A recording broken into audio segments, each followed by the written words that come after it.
สุดยิ่งครับผมขอสวัสดีเจเจแล้วก็แสดงความนับถือลุงแนนพร้อมกันนี้ขอเจริญปอนอย่างคณะศรัทธาญาติโยมศรัทธาสาธุชนคนดีเฮาทุกท่านวันนี้ศรัทธาญาติโยมอาจจะแปลกใจว่าเป็นจะได้นี่เป็นรายการของท่านอาจารย์บาใจกะเป็นรายการของท่านบิ๊กบอสบาใจกะวันนี้อย่างใดลูกเนนมาอย่างใดกะเดียวก่อนนอกะเดียวก้อยอู้คือฟัง วันนี้ท่านอาจารย์ท่านบิ๊กบอสของเฮาเปิ้นติดภาระธุระ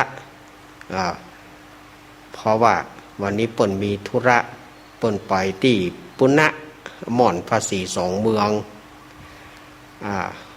แล้วเปิ้นเพื่อเปิ้นปิกมาเปิ้นก็ว่าบ่ไหวละขอนิมนต์แตนกำเนิดเดี๋ยวอาตมาภาพก็ตั้งใจจะมาทำธุระที่นี่พอดีว่ามาสำรองเจก็ว่ามาสำรองไว้นี่ก่อนถ้าจะได้ก็ถ้าว่าเปิ้นมาบัดตานก็รวดเข้านี่อาตมาก็เลยมานี่ก็อาตมาก็นิมนต์เปิ้นก็ว่าไหนมาแล้วจัดเลย อาตมาก็เลยได้มาจัดมาทกมาแตนเปิ้นเนาะวันนี้เสียงอาจจะแปลกศรัทธาญาติโยมก็ให้กันฟังกันเนาะรายการสารธรรมยามค่ำซึ่งมาปะกันวันนี้เป็นวันศุกร์ต้นเดือนนี่เนาะวันนี้เป็นวันศุกร์ต้นเดือนวันศุกร์ที่4กุมภาพันธ์พุทธศักราช2565เดือน5เหนือเดือน3ใต้ออกมานี่3ค่ำวันนี้นะแม่นะกัน3ค่ำพร้อมว่าเป็นวันศุกร์รายการสารธรรมยามแรงก็มาปะศรัทธาญาติโยมศรัทธาสาธุชนคนดีเฮาทุกท่านวันนี้ก็รับผิดชอบดำเนินรายการโดยอาตมาภาพเก่ากับผมสามเณรรักปัญโยนันท์แห่งวัดสันเหมืองตำบลหนองล่องอำเภอเวียงหนองล่องจังหวัดลำพูนเป็นผู้ดำเนินรายการนี้ก็จะปะกันตั้งแต่เวลา3 โมงบ่าย3 โมงถึง5 โมงแรงก็แบ่งเป็น2 ช่วงแรกก็3 โมงถึง4 โมงแล้วก็4 โมงถึง5 โมงเราก็มาต่อกันอันนี้ก็แจ้งกับศรัทธาญาติโยมเนาะก็ขอบคุณทางสถานีวิทยุที่เปิดรับสัญญาณในช่วงบ่ายนี้สถานีวิทยุคลื่นพระพุทธศาสนาการศึกษาและวัฒนธรรม 104.50 วัดฝ่ายหินตำบลสุเทพอำเภอเมืองจังหวัดเชียงใหม่โดยเมตตาปรมิธรรมของท่านอาจารย์ท่านพระครูสมุวิสุวัตวรกิจโจ สถานีวิทยุวัดพระบาทอุดมน้ำบ่อสาวา 100.25 เมกะเฮิรตซ์อำเภอฝางจังหวัดเชียงใหม่โดยเมตตาปรมิธรรมของหลวงพ่อสุจิตตานุรักษ์สถานีวิทยุคลื่นพระพุทธศาสนาสถานีวิทยุธรรมะของชุมชนห้วยตองสักเรดิโอวัดห้วยตองสักตำบลขวงเปาอำเภอจอมทองจังหวัดเชียงใหม่โดยเมตตาธรรมของหลวงพ่อวาปีวรมานิตแล้วก็ท่านอาจารย์ชวริชชัยวังโสสถานีวิทยุมนต์เสียงธรรม อำเภอแม่แจ่ม106.25 เมกะเฮิรตซ์วัดบุพารามตำบลช่างเครื่องอำเภอแม่แจ่มจังหวัดเชียงใหม่โดยเมตตาธรรมของหลวงพ่อมงคลวิสิทธิ์แล้วก็ท่านปรัตน์อุทัยทั้งสองท่านสถานีวิทยุบ้านทุ่งเรดิโอ 89.50 เมกะเฮิรตซ์ของป่ออุดมแม่เทียมบอนพุทธวงศ์นี่เปิ้นก็ถวายเวลาให้1 ชั่วโมงเนาะป่ออุดมแม่เทียมบอนนี่เปิ้นก็ถวายเวลาให้1 ชั่วโมงการเดียวช่วงใกล้เวลาก็อาตมาภาพก็จะได้ลารายการของป่อลุงดมในช่วง3 โมงเนาะแล้วก็หมู่กลุ่มเฮาก็อยู่กันต่อถึง4 โมงถึง5 โมงพุ่นนะ เนาะวันนี้ก็สถานีวิทยุแม่วางสถานีวิทยุสีปอนเงินสถานีวิทยุแหมหลายสถานีเนาะที่เปิดรับสัญญาณในเมื่อแรงนี้ขออนุโมทนาขอบคุณท่านผู้อำนวยการแล้วก็เจ้าหน้าที่ทุกฝ่ายทุกสถานีเนาะศรัทธาญาติโยมแถมบักกี้วันก็จะเป็นวันสำคัญแห่งพุทธศาสนาวันนี้วันที่4ละก็เหลือเวลา12 วันซึ่งเราจะมีเป็นวันประเพณีสำคัญของเจ้าพุทธเฮานั่นก็คือวันมาฆบูชาเนาะศรัทธาญาติโยมเรื่องที่มาที่ไปของวันมาฆบูชาอาตมาภาพก็ว่าไปแล้ว เล่าไปแล้วนะวันสำคัญของวันมาฆบูชานี่ก็อาตมาว่าไปแล้วว่าไปเมื่อวันอังคารแล้ววันนี้อาตมาก็คงบ่ต้องเอามาลืมแล้วเนาะเพราะว่าได้อู้กันมาหลายเตื้อปีหนึ่งก็แวะเวียนเอามาเล่าปีหนึ่งก็แวะเวียนเอามาเล่าฉะนั้นวันนี้อาตมาคงบอกเอามาลืมละแต่ก็จะไปลืมเน้อศรัทธาญาติโยมวันที่14 กุมภาพันธ์ที่จะถึงนี้ต่างคลื่นสีขาวคณะคลื่นสีขาวของเฮาเปิ้นก็จะได้มีการถวายทานโต๊ะเก้าอี้ที่พระม่อนพระศรีสองเมืองวันที่14 กุมภาพันธ์ตรงกับวันจันทร์ตรงกับวันจันทร์พอดีกันเนาะเปิ้นจะมีการถวายทานม้านั่งถวายทานโต๊ะเก้าอี้เอาไว้ประจำที่ม่อนพระเจ้าศรีสองเมืองเวลามีการมีงานเขาก็ต้องจ่ายที่ห้านะเขาก็จ่ายที่ห้านะเอาที่ห้านะไม่ต้องไปยืมที่อื่นละเนาะจากนั้นก็ไปลืมเนอะวันที่14เปิ้นก็จะมีการถวายทานม้านั่งตังอี้นะคนเมืองเขาว่าอันนะคนเมืองเขาว่าเปิ้นจะทานม้านั่งตังอี้ ก็คือถวายทานโต๊ะเก้าอี้นั่นนะถ้าบัดเดียวนี่เขาจะอู้เป็นซัดเป็นส่วนไปโต๊ะเก้าอี้มันเป็นอยู่ละโซนไผ่โซนมัน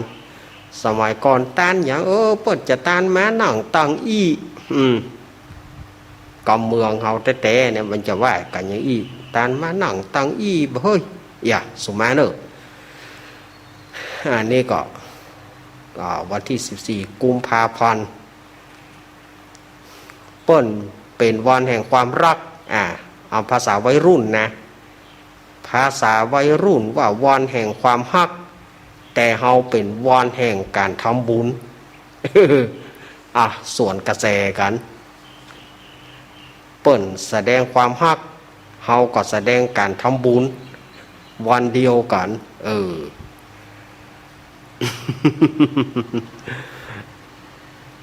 นะฉะนั้นก็จะไปลืมเนอะไปห่วมกินห่วมตาลกันเนาะ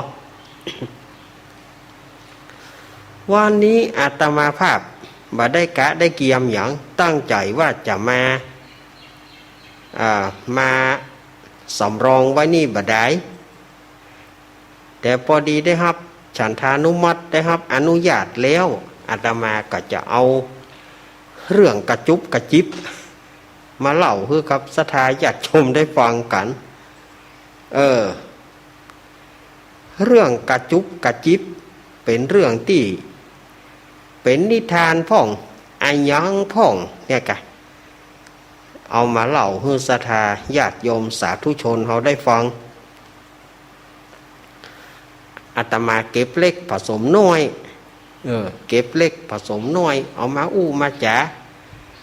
มันบอกพอเป็นแก่นเป็นสารถ้าได้ศรัทธาญาติโยมถ้ารายการอาตมานี่นะเพราะว่าหยังเฮาบอกให้ศรัทธาญาติโยมเฮาเครียดเอานักศรัทธาญาติโยมก็กึดบ่ได้กึดบ่ตานพ่องนักหัวตะกอกฉะนั้นถ้ารายการอาตมาจะเป็นเบาๆ จะเป็นเบาๆจะเป็นเรื่องง่ายๆบัดนี้เดือน5ออกมาแล้วเนาะศรัทธาญาติโยมเมื่อเดือน5ออกแล้วแถมบ่เมินก็จะเป็นเดือน6ออกละเดือน6ออกมาวันเดือน6ออกค่ำที่อาตมาว่ามากุปีนี่นะศรัทธาญาติโยมบ่ลืมกันเถอะเนาะวันเดือน6ออกค่ำปีที่แล้วมีศรัทธาแอนตี้อาตมาปีที่แล้วมีศรัทธาต่อว่าอาตมาว่าเดือน6ออกค่ำเปิ้นไปฟังเทปอาตมาในครั้งนั้นอาตมาบ่ได้อยู่ในครั้งนั้นอาตมาติดงานนะอู้ถึงปีที่แล้วนะอาตมาติดงานพออาตมาติดงานแล้วก็เจเปิ้นเอาเทปมาออกปีที่แล้วแล้วก็พอดีว่ามันเป็นเทปที่เปิ้นอาตมาได้บันทึกเอาไว้เมื่อใดก็บ่ฮู้และอาตมาอู้ถึงเรื่องฝังเกลือวันเดือน6ออกค่ำที่อาตมาว่าเป็นประจำนั่นนะแล้วเจเอาเทปมาเปิดและโยมท่านนี้เปิ้นก็โทรหาอาตมาท่านอาจารย์มันบ่ใจเดือน6นะตั้งบ้านผมถือว่าเป็นเดือน4ถามว่าโยมอยู่ที่ไหนเปิ้นก็บอกจังหวัดเปิ้นก็บอกบ้านที่อยู่ของเปิ้นนั้นนะแต่อาตมาก็ว่าก็โยมเป็นคนเมืองโยมบ่ได้ถือเดือนเมืองแกเพราะเดือนเมืองกับจันทรคติหรือเดือนที่นับตามภาษาภาคกลางเนี่ยมันจะเดือนเมืองเขานี่มันจะโวยกว่ากันไป2เดือนเปิ้นก็บ่เข้าใจเปิ้นก็ว่าอาตมาปัญหาที่จะเอามาอู้กำเดียวก็น้อโยมน้ออันนี้โยมเปิ้นเข้าใจผิดที่อันนี้อู้ถึงปีที่แล้วนะแปลว่าเปิ้นไปฟังเทปพอเปิ้นฟังเทปแล้วเปิ้นบ่เข้าใจเปิ้นก็นึกว่าเป็นรายการสด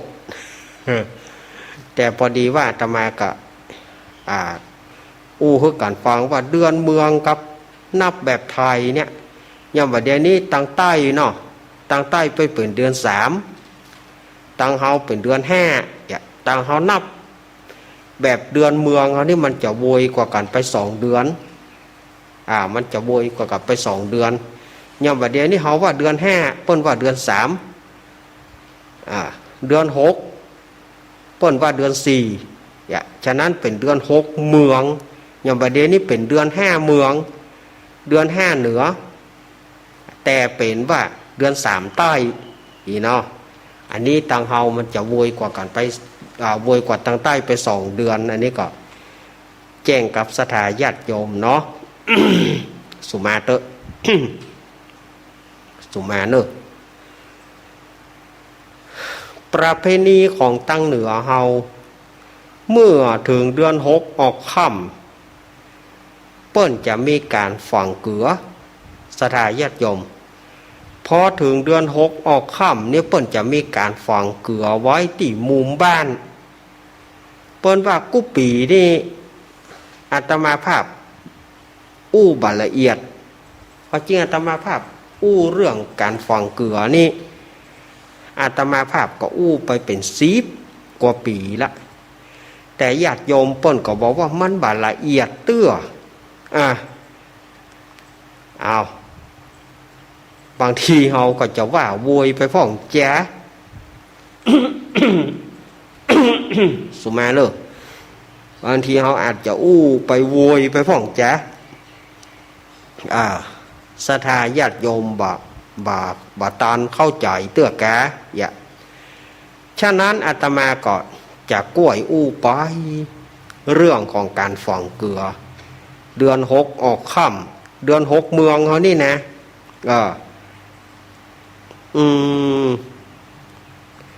ถ้าเดือนหกออก1 ค่ำอาตมาซ้ำบ่ได้เอาปฏิทินมาศรัทธาญาติโยม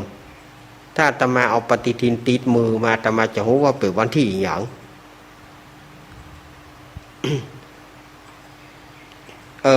อาตมาบ่ได้เอามาสักกรรมฉะนั้นมันก็คงอยู่ในประมาณวันที่20 ปลายกุมภานี่แหละที่ว่าเดือน6จะออกนี่อาตมาบ่ได้เอาปฏิทินติดมือมาตัวถ้ามีปฏิทินติดมือมาตัวอาตมาจะอ่านธรรมะอาตมามาเมาคิดมันคิดบ่ตอนแล้วเผื่อมาคิดอู้ก็ดีอู้ มันบัดสะดวกเนาะ เอาเป็นว่าวันเดือน6ออก1 ค่ำเอาอีดีกว่าเนาะเอาเดือน6ออก1 ค่ำเนี่ยทางเมืองเหนือล้านนาเฮานี่จะมีการฝังเกลือฝังนี่อย่างท่านอาจารย์ฝังเกลือนี่ก็เปื่อว่าตามจารีตที่ทอยของโปวิแม่มอนเฮาว่าสืบกันมาว่าเปิ้นเฮือก่อนพายุลมหลวงบ่ฮือพายุลมหลวงได้มาทำลายบ้านจองหรือว่าบ่ฮือได้มาทำเรือกสวนไร่นาบอกว่าจะเป็นสวนบ่ม่วงบ่ลำไยพืชผลของเฮาบ่ฮือลมหลวงได้ก้อยอันนี้มันเป็นความที่ว่าพ่ออุ้ยแม่อุ้ยเฮาบอกสืบกันมาเป็นการต้านลมก่อนลมต้านลมบ่ฮือพายุลมหลวงมาคุยส่วนบ่ม่วงบ่ลำไยเฮาแล้วก็ที่บ้านที่จองของเฮาอันนี้เปิ้นว่าอย่างอี้ฉะนั้นเวลาวันที่เดือน6ออก1 ค่ำเนี่ยเปิ้นก็จะให้มีการฝังเกลือไว้4 มุมบ้านหรือว่า4 มุมสวนของเฮาอันนี้ตังเมืองเหนือเฮาถือกันนักถือกันนะว่าถ้าฝ่ายบัตรธรรมอย่างอี้พายุลมหลวงจะมาคุยบ้านคุยจองจะมาปัดบ้านปัดจองจะมาปัดสวนต้นไม้ต้นตอกของเฮาฉะนั้นเปิ้นจึงมีการฝังเกลือไว้แวด4 มุมบ้านหรือว่า4 มุมของสวนวิธีการง่ายๆก็คือเฮาขุดมุมบ้านเนี่ยเป็น4แจงบ้านเฮานี่นะ4แจงถ้าว่าในบ้านมันบ่มีที่ขุดมันเป็นตัวหนอนเฮาก็เอาขุดมุมหัวนอกบ้านก็ได้แต่ขอให้มันเป็น4มุม4แจงขอให้มันเป็น4 มุม 4 แจงให้มันได้4 แจงจับพอดีเอานอกหัวบ้านก็ได้พอที่จะเป็นห้อยพอที่จะขุด ฝังเกลือได้น้อยเดียวบ่ได้หรอกบ่ใช่ว่านักหนาปาจารีอย่างสี่มุมแล้วก็ให้มันน้อยหนึ่งหมอกเอาเกลือเข้าจอมแล้วก็ฝังบ่ได้แต่ละมุมเนี่ยถ้าว่าโยมมีตีในบ้านในหัวสามารถที่จะคูดได้ก็คูดสี่มุมฮะสี่แจงฮะถ้ามันบ่มีตีในบ้านมันเป็นปูนซีเมนต์มันเป็นอย่างไปแล้วก็เอาหัวนอกหัวฮะโดยไปสี่มุมสี่แจงของหัวนั่นก็ได้หรือว่าสี่มุมสี่แจงของที่สวนเฮาที่สวนเฮาสวนบ่ม่วงสวนบ่ลำไยอย่างเฮาก็ดีเฮาการไว้บ่ฮื้อพายุลมหลวงมันมาปัดมาอย่างต้นไม้ต้นตอกเฮาบ้านจองห้องหอเฮาวิธีการก็ขุดมุมตะวันออกแค่ก่อนเนอะขุดแจงตะวันออกแล้วก็มาขุดมุมด้านใต้ด้านใต้ญาติโยมอยู่ใต้น้ำก็เอาทางใต้ของโยมว่าถ้าไปทางลีนี่ถ้าไปทางสายแม่ลีนี่เปิ้นจะถือทางใต้ของเปิ้นคือทางเหนือเฮาทางเหนือของเปิ้นคือทางใต้เฮาถ้าน้ำลีนะฉะนั้นทิศใต้นะก็เอาทิศของโยมว่านั่นนะโยมถือทิศไหนถือใต้น้ำแกหรือว่าถือใต้ทิศแกโยมก็เอาตามนั้นเนอะคูดไปสี่มุมฮะคูดทิศตะวันออกแล้วก็มาคูดทางใต้แล้วก็มาคูดมุมตะวันตกแล้วก็มาคูดมุมทางเหนือทางทิศเหนือเมื่อเฮาคูดเป็นอ่องบ้องน้อยเดียวบ่ได้ญาติโยมบ่จะว่าคูดเป็นโมงบ่เล่นก็บ่ใช่คูดโมงบ่ให้บ่ดีเนี่ยอ่องมองน้อยหมอกเฮาจะฝังเกลือนี่บ่ได้หมอกเฮาจอมเกลือเป็นพิธีเนี่ยน่ะจะไปคูดอย่างเลิกก็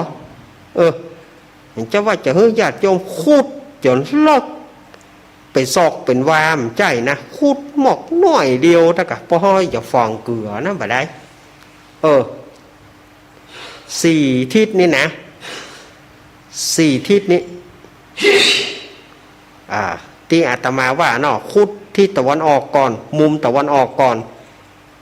แล้วก็มาหามุมมาหาทิศใต้ทิศตะวันตกแล้วก็ทิศเหนือเมื่อคุดทั้งสี่ทิศได้แล้วก็เอาเกลือมาสี่กำเอาเกลือมาสี่กำเมื่อได้เกลือครบสี่กำแล้วจงจอมทิศตะวันออกก่อนจอมทิศตะวันออกก่อนขอจริงอาตมาว่าขึ้นสีขาวเฮานี่อาตมาว่าศรัทธาญาติโยมหูกันอยู่แต่ว่าหลายๆสถานีที่อาตมาบ่ได้เนาะอาตมาจะเอาเผื่อตึงที่ป่นบ่เคยได้ฟังตัวอันนี้วิธีฝังเกลือเดือน6กันนะต้องเดือน6ออกค่ำก่อนนะศรัทธาญาติโยมเดือน6ออกค่ำก่อนต้องเดือน6ออกก่อนเดือน6ออก1ค่ำเท่านั้นบางท่านบางคนเดือน6ออกเป็น2ค่ำ3ค่ำเนี่ยแบบเนี้ยเตื้อ8ค่ำ9ค่ำมาโทรหาอาตมา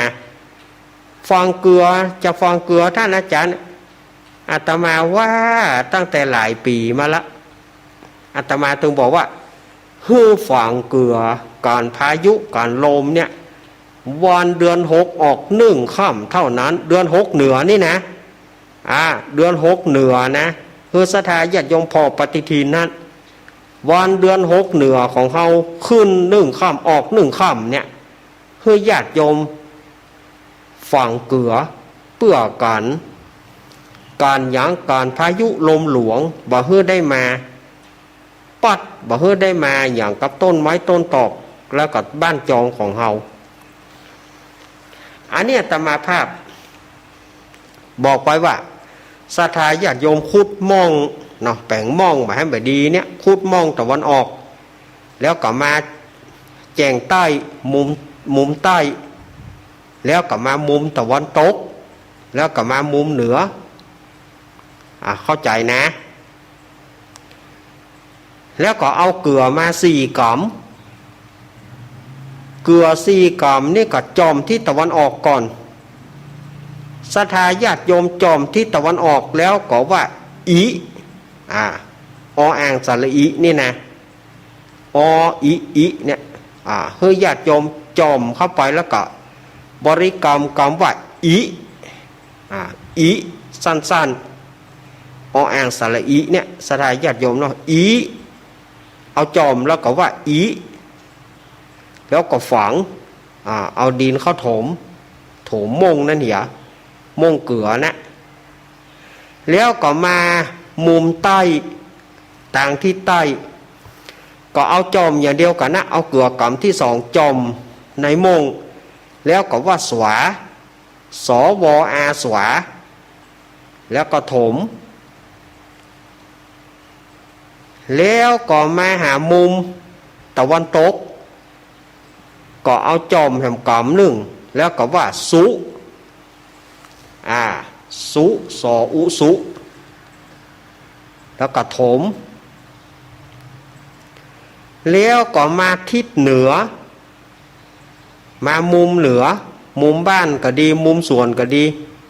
ตั้งมุมเหนือแจงเหนือเขาเนี่ยก็เอาจอมแถมเกลือกำสุดท้ายจอมอันนี้โยมว่ารวมกันเลยเนอะว่ารวมกันไปเลยอิสวาสุอันนี้ว่ารวดเดียวอิสวาสุแล้วก็โยมจะใส่คาถาก็ได้โอมพุทโธกันนะโอมธัมโมกันนะโอมสังโฆกันนะแปลว่ากันนะนี่แปลว่าตะบอกให้มันได้มาลมทิศไหนก็จะไปมาในสวนในบ้านของเฮาอันนี้ญาติโยมก็คงเข้าใจเนาะขุดมุมใต้ขุดมุมตะวันออกก่อนแล้วก็ขุดมุมใต้ทิศใต้ทิศตะวันตกแล้วก็ทิศเหนือแปลงเกลือมา4 กำจอมที่ตะวันออกก็ว่าอีแล้วก็ไปทิศใต้ว่าอีแล้วก็ถมแล้วก็มาทิศใต้ก็ว่าสวาแล้วก็มาทิศตะวันตกก็ว่าสุแล้วทิศตะวันออกนี่ว่าทิศเหนือกะทิศเหนือว่ารวดเดียวไปเลยทิศเหนือว่ารวดเดียวไปเลยอิสวาสุทิศเหนือทิศเหนือเขานี่เขาว่าอิสวาสุแล้วก็จัดต่อด้วยคาถาก็ได้บ่ต่อก็ได้ถ้าต่อด้วยคาถาก็โอมพุทโธกันนะโอมธัมโมกันนะโอมสังโฆกันนะหรือว่าโอมพุทโธตะโอมธัมโมตะโอมสังโฆตะนั่นนะคำว่ากันนะก็คือตะนั่นนะอันนี้กระจายคำว่าตะเหมือนกันอันนี้ศรัทธาญาติโยมก็สามารถที่จะทำได้ในวันเดือน6ออก1 ค่ำเท่านั้นนะบางคนเดือน6พอออกเดือน6พอแหมมาโทรถามอาตมาตึงบอกแต่บอกว่าการจะฝังเกลือนั้นให้ดูวันเดือน6ออก1 ค่ำเท่านั้นแล้วก็ฝังในวันนั้นเท่านั้นถ้าฝังวันอื่นมันบ่ได้กะก็เวลามันเป็นอย่างมาเวลามันจะบ่ศักดิ์สิทธิ์ไม่ใช่อย่างมันจะบ่ศักดิ์สิทธิ์และโยมเกิดว่าโยมบางทีก็ลมไปอย่างมาโตดอาตมาแถมท่านบอกฟังเกลือบ่ศักดิ์สิทธิ์คือมันบ่ตามวันเปิ้นวันของเปิ้นนะก็คือเดือน6ออก1 ค่ำตะอ้านนะญาติโยมเฮยถ้าจากวันนั้นไปฝังนี่ฝังได้นะแต่อาตมากลัวว่ามันบ่ศักดิ์สิทธิ์บ่ได้แค่ตะอ้านนะ มันจะไม่มีประสิทธิภาพเอาง่ายๆเลยอะแล้วญาติโยมจะไปมาโคดอาตมาผมบ่ได้บางท่านบางคนโคดอาตมาโฟนบะตกก็มาโตดอาตมาท่านไปนี่ไปบอกคือเปิ่นการฟังเกลือฝนเลยบะตกมันบะเกี่ยวฝนกับลมมันบะเกี่ยวเฮาการลมเฮาบ่ใช่การฝนเรื่องของการที่อาตมาคือฟังเกลือแต่ละปีนี่นะคือมันการลมหลวงมันบ่ได้การว่าฝนอาตมาบ่ได้การแต่เปิ้นจะมาหรือบ่มาถ้าเป็นฝนนะเปิ้นจะมาหรือบ่มาเฮาบ่อาจจะหูเปิ้นได้เมื่อถึงเวลาเปิ้นก็จะมาบ่ถึงเวลาเปิ้นก็บ่มา แต่วันนี้นะวันนี้เปิ้นว่า4-5-6ก็คือวันนี้วันพุธวันหือเปิ้นว่าภาคเหนือจะมีฝนจะมีฝนฟ้าคะนองแล้วจะมีลมกันโชกจะบางที่บางแห่งอาจจะมีบาเห็บตกเปิ้นว่าอีที่ไหนท่านอาจารย์อันนี้อาตมาก็บ่อาจจะหูได้อันนี้ตามข่าวกรมอุตุนิยมวิทยาเปิ้นว่าไว้เปิ้นว่าไว้เปิ้นพยากรณ์เอาไว้ ที่อาตมาว่านี้ก็คือการฝังเกลือประจำปีก็คือวันเดือน6เหนือเดือน6เหนือออก1ค่ำเปิ้นมีการฝังเกลือที่อาตมาว่าไปตะกี้สถาญาติโยมก็คงเข้าใจเนาะคงจะเข้าใจแล้วนะปุ้นวันใดที่อาตมาว่างๆอาตมาก็จะเอามาอู้ให้แถมในช่วงของระหว่างเดือน5เนี่ยอาตมาจะว่าไปเรื่อยๆถ้าอาตมาได้มาจัดถ้าอาตมาได้มาจัดอาตมาก็จะว่าอู้ไปให้สถาญาติโยมสาธุชนเฮาถ้าโป้นเดือน6ออก1ค่ำแล้วญาติโยมจะไปถามอาตมาบ่ตอบแล้วนะอาตมาบอกแล้วว่าตึกวันเดือน6ออก1ค่ำแล้วเพิ่นมีการฝังเกลือจำได้เนาะที่ตะวันออกคือว่าอิที่ใต้คือว่าสวาทิศตะวันตกคือว่าสุแล้วก็ทิศเหนือนี่ว่ารวดเดียวเลยอิสวาสุอีแม่เข้าใจละท่านอาจารย์อ่างสระอิแล้วแม่ว่าได้อ่างสระอิกินั่นอ่างสระอิบอกค่อยแม่เข้าใจแล้วอ่านว่าได้กิมันไปเป็นกอไก่ไปอย่างกับแม่มันไปเป็นอ่างที่ไหนเล่าอ่างสระอิที่ตะวันออกแล้วก็ที่ใต้ว่าสวาสวอาสวาที่ตะวันตกว่าสุสอุสุตัวสอเสียแม่นก็แม่นแล้วอีแม่จะอ่านทุกฟังนะอย่างมันบาดใจอาตมาก็ตึงบาดใจอยู่สอเสือสระอุอ่านว่าอาตมาก็ตึงจ้างจะอย่าใดละว่าจ้างห้องเพลงขึ้นไปฟังละ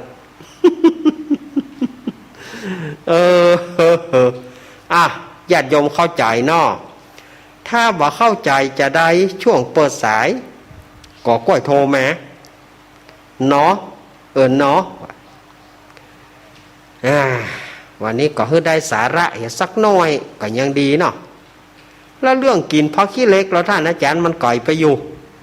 พักขี้เล็กกินพักขี้เล็กนั่นเดือน6เปงก่อนบะเตื้อมันก่อยไปอยู่เขาเอาเฉพาะวิธีฝังเกลือนี่ก่อนเดือน6ออกค่ำนี่ก่อนอันนั้นจากนั้นไปแหมก่อยอยู่เขาบอกว่าเตื้อเนาะเขาบอกว่าเตื้อนะศรัทธาญาติโยมสาธุชนตั้งหลายขณะนี้ศรัทธาญาติโยมกำลังรับฟัง รายการสารธรรมยามแรงมันจะลวดไปยามค่ำมันค่ำตัวรู้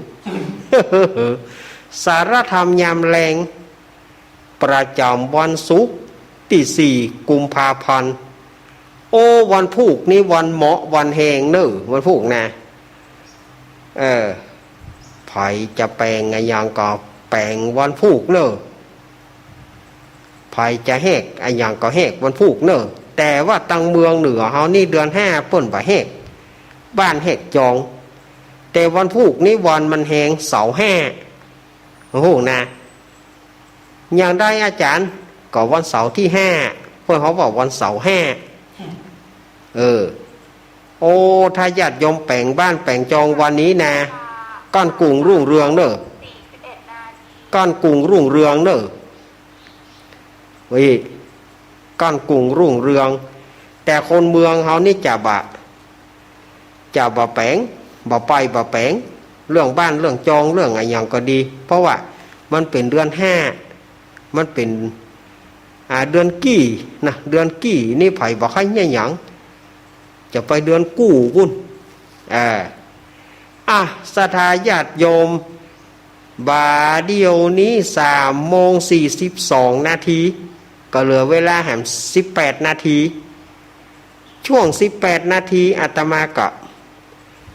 จะลองเปิดสายพอเนอะว่าไผฟังรายการอาตมาพ่องวันนี้นะเผื่อศรัทธาญาติโยมบอกเข้าใจอันใดที่อาตมาก็สามารถจะโทรถามได้หรือว่าจะโทรโทรจาก่อนเปิดช่วงแรกแกก่อนก็เดียวเปิ่นจะปิดเปิ่นจะย้างเครื่องป้อดมเปิ่นจะลาขึ้นป้อดมตั้งสันปะตองตั้งอย่างก็ค่อยโทรเหลือเวลา17 นาที0892140135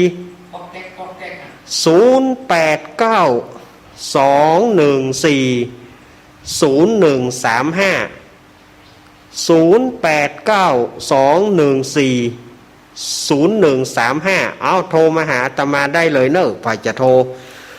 โทรจ๋าศรัทธาญาติโยมอยู่จุดไหนมองใดอยากจะโทรโทรจ๋าก่อนน้อมเจริญปอนเนอะมีก้านี่ มีวะนี่มีอยู่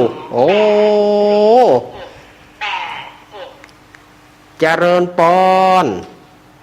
เจ้านี่แม่มาริวันเนี่ยเจ้าแม่มาริวันพี่เคาะงานใช่แล้วเจ้าว่าจะจดไว้เรียบร้อยแล้วเนอะแม่จดไว้เรียบร้อยละจดไว้แล้วเนาะเจ้าฟังเกลือนะเจ้าฟังเกลือนะลองว่ามาจดถูกโกเลยเจ้าต้องวันเดือน6ออกค่ำบนนะแม่เจ้าเข้าใจเจ้าเข้าใจแล้วเนาะเจ้าอันนี้กับเปิ้นแน่แต่แม่มาริวันนี่นะลองว่ามา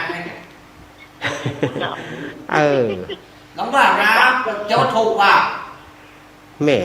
มาริวันแม่มาริวันบ้านอย่างก็แม่บ้านคายนอกเจ้าบ้านคายเนาะ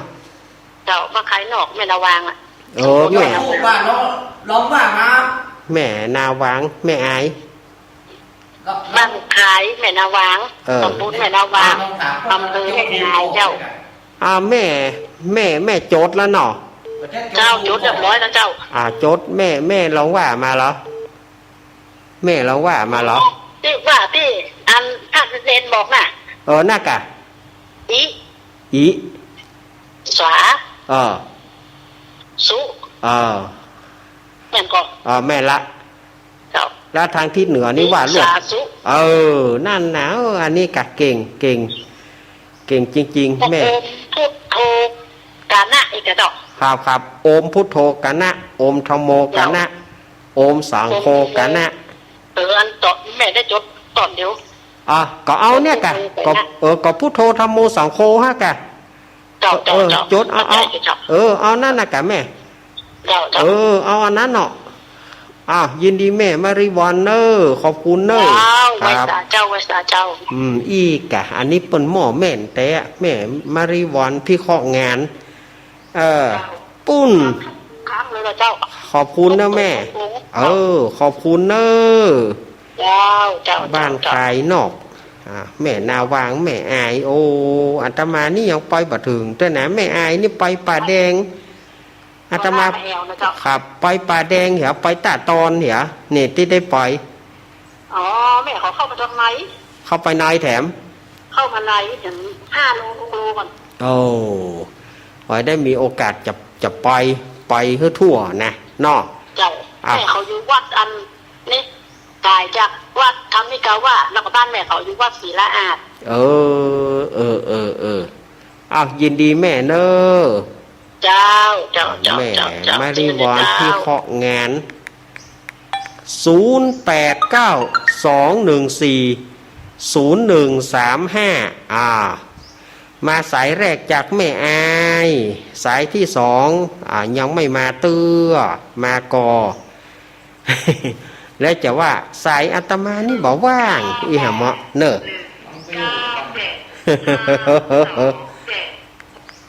เจริญปอนแต่ว่าสายเจ้าในบ้านแม่จันโสมกะโยมบอกพอทีอ่ะฮะโยมปะโทโพสแต่ถ้าอ่านปะทำแม่สุสานบอกถ้าแม่สุสานให้หัวแม่อันนี้แม่จันทรามนี่แม่จันสีเนาะนั่นท่านได้ขึ้นมาเมืองฝางก็ว่าอย่างท่านพระครูก็ได้แล้วเนอะครับแม่สมศรีเนาะเจ้าบ้านนันทรามบ้านนันทรามอำเภอฝางอำเภอท่านพระครูก็แค่หันเลนหรอก็ต้องตะหมอนเฮาเป็นละอ่อนนะดูเจ้าแน่เปิ้นอ้วงฟังอยู่แต่ว่าเฮาเป็นละอ่อนเฮายังเป็นขยมอยู่เลยเปิ้นมาที่วัดท่านตะก้อนหลวงพ่อใหม่เขายังเป็นละอ่อนน้อยไปทางเจริญนะเมื่อก่อนครับเขายังเป็นละอ่อนน้อยอยู่เลยกันเปิ้นไปวัดสันเมืองเปิ้นไปหาตุ๊ปป่อโยนตะก่อนน่ะอันตมาเป็นขยมน้อยอยู่ถ้าขึ้นแม่ก็จวนนั้นแม่เคยถามสักปูนอภิวัตกะจวนเป็นเปะแหวครับถ้ามีโอกาสเนาะแม่เนาะเปิ้นก็ให้หาอาจารย์เขาอยู่แค่ก็ฟังรอบเดือนน่ะเจ้ามันลงก่อนแล้วเจ้าปัญหาได้จะดีกันฝนดีขนาดกันลมเนาะทำดีแก้หาอาจารย์นะตรงแพงขนาดนี้แล้วน่ะเจ้าไว้สายเจ้าขอบคุณเนอะแม่สมศรีแม่แม่สมศรีเปิ้นโทรไปหาท่านมหาสมชาติเปิ้นจะโทรเข้าเบอร์เฮาเปิ้นโทรไปหาท่านอาจารย์สมชาติปุ้นเหียนั่นนะเจริญปอนครับไว้สาครับน้องเบี้ยวเนาะมาแล้วเนาะวันนี้มาแล้วมากันอยู่อีกกะหมอแม่ถ้าไปก็ไปปะกันเนอะวันที่14เพราะว่าวันที่14นี่เปิ้นก็จะตานกันเนาะตานโต๊ะเก้าอี้ถ้ากบฟังอยู่ก็ไปด้วยกันไปก็ได้เนอะกบฟังอยู่ไปก็ได้เนอะรถไปเองไปอยู่เนาะถ้าไปผมไปปากกันทันเนาะวันที่ฟังทุกปีกูนี่ก็ม่วนดีเนาะผ่อนคลายดีเนาะผ่อนคลายได้หลายอย่างเดี๋ยวชั่วโมงที่2ให้มีนิทานดูก็มีกำเดียวใจเย็นๆเนาะครับผมจะได้ให้กำลังใจเจแล้วก็อันทุกปีแล้วก็ลุงหลานด้วยเนอะขอบคุณเนอะไว้ค่ะขอบคุณน้องเบี้ยวนักร้องเนี่ยเปิ้นไปกาดตึงว่านเปิ้นไปร้องเพลงเสียงเปิ้นม่วนอาตมาเคยฟังเปิ้นละเจริญปอนจ้าไว้สาจ้าทุกนี้วันนี้จากทางใดหากรุงเทพเจ้าโอ้แม่สรินทิพย์เนาะเจ้าโอ้มาแล้วแม่สรินทิพย์บุญเลิศเมื่อจันเสียงกันมาได้เลยก็ว่าใจลูกดาวต้นมีนี่คนหนึ่งเหรอเสียงแม่มันหลายท่านหลายคนเสียงเหมือนแม่ฮะลูกดาวต้นมีนี่คนหนึ่งเหรอเจที่ค้าลูกเขาเนี่ยอันไหนขายแน่เจที่ต้นหันแล้วกับเจเนอ ที่ตามอยู่ลูกเอง เอา แต่ไม่ได้โทรได้ บ่เป็นหยังแม่มันเป็นหยังขอบคุณนักๆนะแม่เนอะ ขอแม่ ข ไปอ อ อกไป กำ ห ลั น่ ง อย ใจ ลูก เด้อ ครับ แม่ เจ๊ มี เจ๊ด้วยกำลังใจเจ๊ ข เจ๊ อ เด้อ ขอแม่ทะเลที่ห้ามออกไปหน่อยเนอะ เจ้าขอบคุณนักๆเจ้า เป็นห่วงแม่มาก่อนนะ ขอบ เจ้า ขอบคุณแม่ จะไว้ สา ฝาก ริน จ้า ทิพย์เนอะแม่สารินทิพย์บุญเลิศโอ้โห นี่เปิ้นลูกจากกรุงเทพมาสถานญาติโยมโทรลูกจากกรุงอีกะโอ้โทรทางก่อยพ่อง โทรทางก่อยพ่อง นะโอ้แม่ไม่ได้ทานข้าวเหนียวอ่ะลูกเอ้ย แม่อยากจะทานข้าวเหนียวอีกกับแคบหมูอีก แม่สารินทิพย์เนาะว่าเล่นกันได้เนอะแม่เนอะมีก็0892140135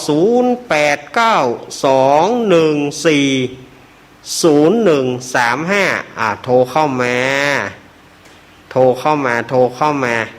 ญาติโยมอยากจะอู้จะจาก่อนเมื่อสายว่างนี่ก็เดียวสายบ่ว่างก็มาตำนี้อาตมาเหมาะหาว่าอาตมาฮักคนนั้นจองคนนี้แหเหมาะมาได้จองผอยสดายญาติโยมอาตมาจะไปจองผอยเพราะทุกคนมีบุญคุณต่ออาตม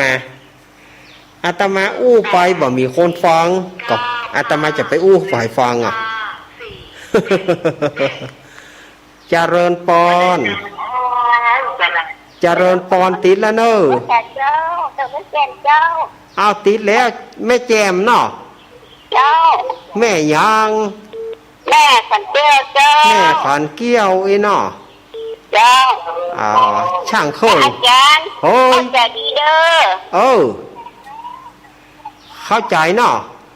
เจ้าเข้าใจแล้วเจ้าแม่ก็จดไว้เหมือนกันนะเจ้า อีกะโจทย์ไว้ แม่ โจท จะ ย์ บ ไว้ อกจะบอกลูกผู้หลานเลือดโดย นากาดีละแม่ เจ้า อมไว้หายคายไว้หลอด อมไว้หายคายไว้หลอด อาจารย์ออกมาอู้ลงเรื่องเด้อก่อนดื่มนะ ได้กะ เจ้า ขอบคุณแม่ขันเกี้ยวเนอะ เจ้า แม่ขันเกี้ยวตั้ง3แม่ขันเกี้ยว นี่เปิ้นก็โทรมาจากช่างเครื่องบนช่างเครื่องบนอำเภอแม่แจ่มจังหวัดเชียงใหม่โอ้เปิ้นฟังจากวัดบุพาราม เดี๋ยวกันเนอะ355เจริญปอน ไม่จ่าเจ้า อันนี้แม่รัตนาปะยังปอยเจ้า ไปยางฟอยโดยสเก็ตเนาะแม่เนาะ เจ้าฟังอยู่เนอะแม่ก็โจทย์ไว้ละ จดไว้ละ เจ้า โอ้โหอีกะเลี้ยวจ่อยเต้ๆละ เจ้าไม่จ่าเจ้าเนอะ ขอบคุณเมื่อคืนแม่ก็ฟังเหรอ ฟังเนาะเมื่อคืนแม่ฟังนะไปยางปอยนี่แม่ฟังไปประจำนะ เจ้า ครับยินดีแม่เนอะแม่รัตนาเอามาแหมสายหนึ่งแหมสายเดียวมาแหมสายเดียวเนอะแหมสายเดียวอาตมาจะพักสักกรรมหนึ่งมีก็หามีก็ถ้ามีก็โทรเข้ามาแหมสายเดียวอาตมาจะพักละเพราะว่าอาตมาจะลาขึ้นของป้าดมก่อน1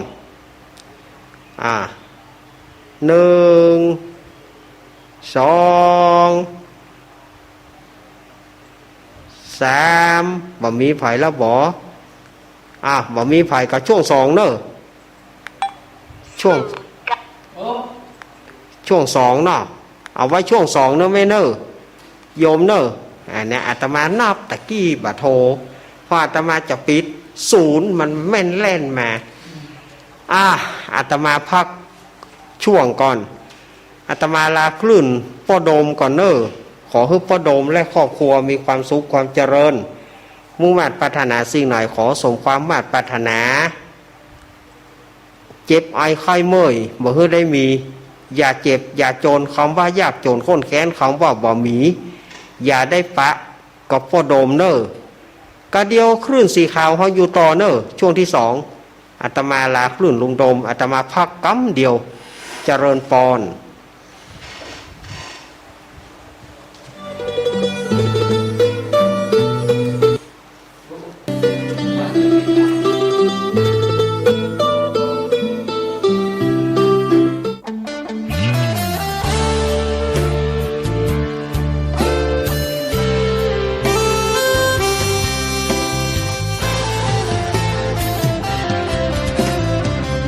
เจ้ามามือเปล่าจะเอาอะไร เมื่อตอนเจ้าไปเจ้าก็ไปมือเปล่าเช่นกัน ชื่อเสียงหยดลาบหากเอาไปไม่ได้สักอัน แล้วใหญ่ยื้อแย่งแข่งขันก็ป่วยกันฆ่าฟันตัดรอนเงินทองตามส่งแค่โรงพยาบาลญาติมิตรวงวานลูกหลานส่งแค่เชิงตะกอนจะมีใครเล่าอยู่กับเรานอนเฝ้ากองฟอนวางดอกไม้จันทร์แล้วจรกลับไปนอนบ้านใครบ้านมันใหญ่ขับฟ้า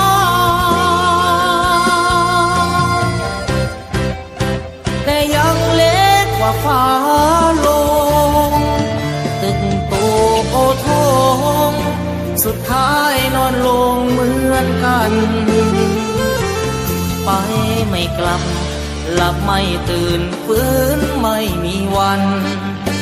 ชีวิตหลังความตายนั้นนรกสวรรค์ยังรอบาปบุญดีชั่วติดตัวเมื่อตาย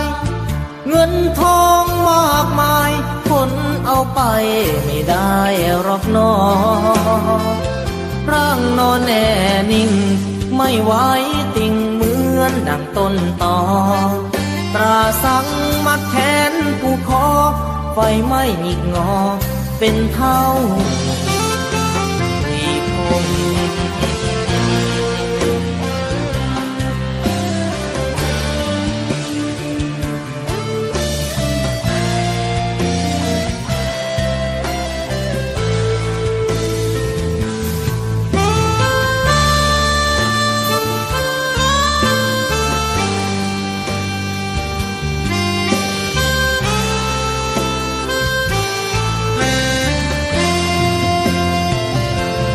ใหญ่ขับฟ้า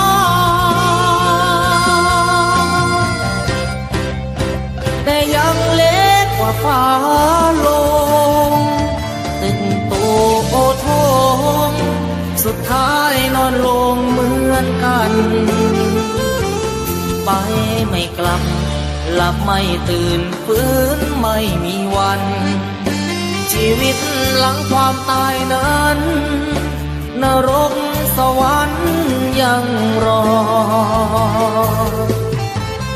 บาปบุญดีชั่วติดตัวเมื่อตายเงินทองมากมายคนเอาไปไม่ได้หรอกน้อร่างนอนแน่นิ่งไม่ไหวติ่งเหมือนดังต้นตอตราสังมัดแขนผู้คอไฟไม่หงิกงอเป็นเท่าหุยพง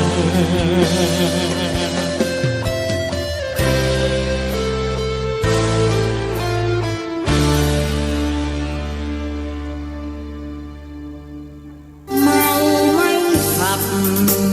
แล้วจะกลับอย่างไร กลับไม่ได้ก็อย่าเมาอยากมีชีวิตยืนยาวต้องเมาไม่ขับ เมื่อขาดสติอย่ารีเดี๋ยวจะสะดุ้งเสียเลือดให้อยู่เมาฝ่าไปยุ่งกับแม่ การดื่มสุราทำให้สมรรถนะในการขับขี่ลดลง อุบัติภัยเกิดไม่มี เครียด จนเครียด กินเหล้า กินเหล้ากินเหล้าจนเครียดกินเหล้าเครียดกินเหล้าก็เลยยิ่งก็เลิกสิเหล้าอ่ะเลิกเหล้าเลิกจนเริ่มต้นเข้าพรรษา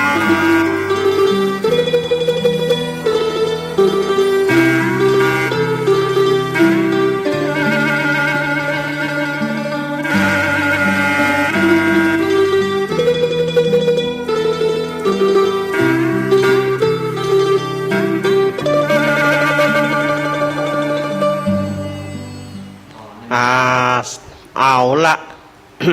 ศรัทธาญาติโยมสาธุชนต่างหลายมาปะก่อนช่วงที่สองของรายการสารธรรมยามแรงวันนี้ดำเนินรายการโดยอาตมาภาพสามเณรรักปัญโยนันท์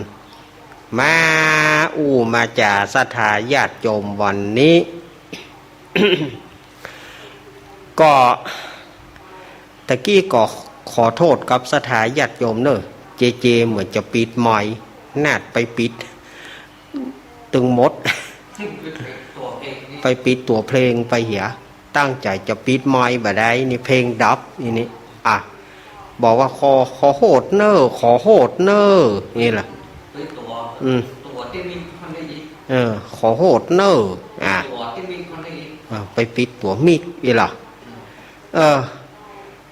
ก้าอาตมาก็บอกหูศรัทธาญาติโยมมิกมีหน่อยหูก้าว่าไม่มีตังหน้าอ